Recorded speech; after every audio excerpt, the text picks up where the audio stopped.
Greetings. Welcome to this tutorial on how to set up guided access. I'm going to start by clicking on Settings. I want to make sure I'm on the General tab on the left-hand column and click on Accessibility in the right-hand column.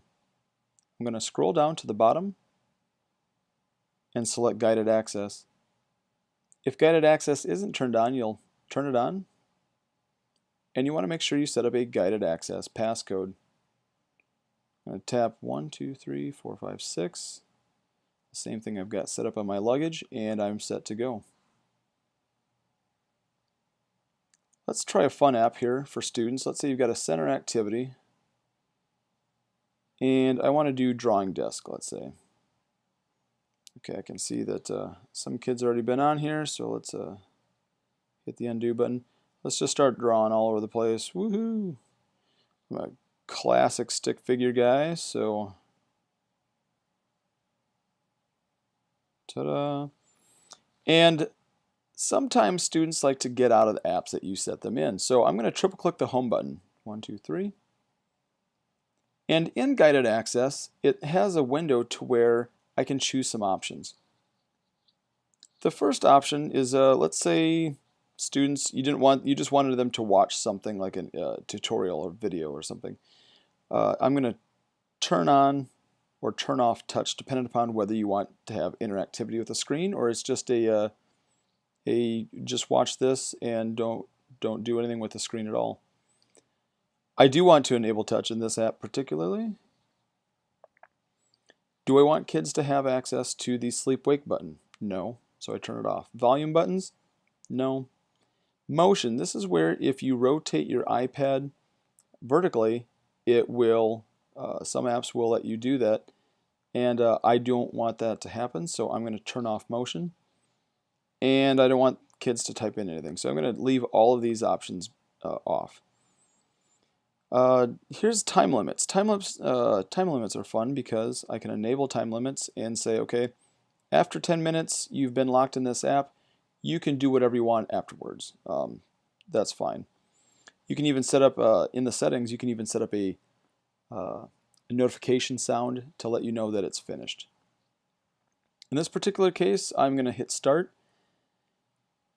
And no matter what, no gestures can get out of this.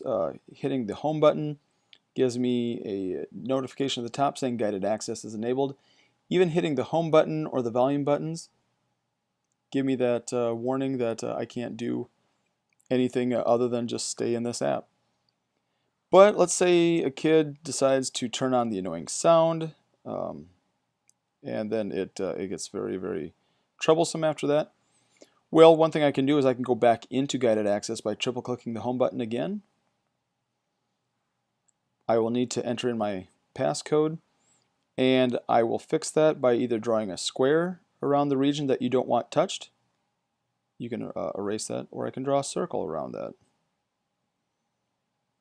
And you can resize this how you see fit.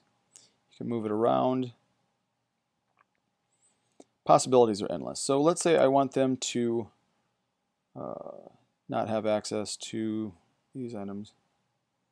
There we go. That was the world's worst rectangle. There we go. So those regions, let's resume. Those regions are hereby grayed out. And you can see that there's kind of a grayish dead zone on that. So I'm trying to touch that right now, and it's not giving me any options. And so same thing like with print. Since you probably don't have a printer set up, you can basically disable a lot of the features that you don't want kids to use. And so when you're all finished, triple click one more time and enter in my passcode. Oops. If the kids try to do that, they're going to give that error code. Can't do it after 10 seconds. 1, 2, 3, 4, 5, 6. There we go. And I'm going to hit end on the upper left-hand corner, and I'm out of guided access. Now some apps, let's go into Poplet. Let's say I'm in a part to where I want kids to order things. Poplet's a great app for that. So story started, story middle, story takes a weird turn, and surprise ending to a fantastic story. Okay, so there's my timeline. Boom. If I triple click in here, it will just start the guided access for me. So some apps behave differently with guided access. If I want to change some of the settings in here, I just triple click. I enter my passcode, and let's say I want to disable that portion of the screen. Same thing with this. There we go. So once I'm done, I just hit resume, get back into it, and I'm done. So that's that for this tutorial, and I appreciate you watching. If you have any other further questions, feel free to reach out and ask. Thanks much.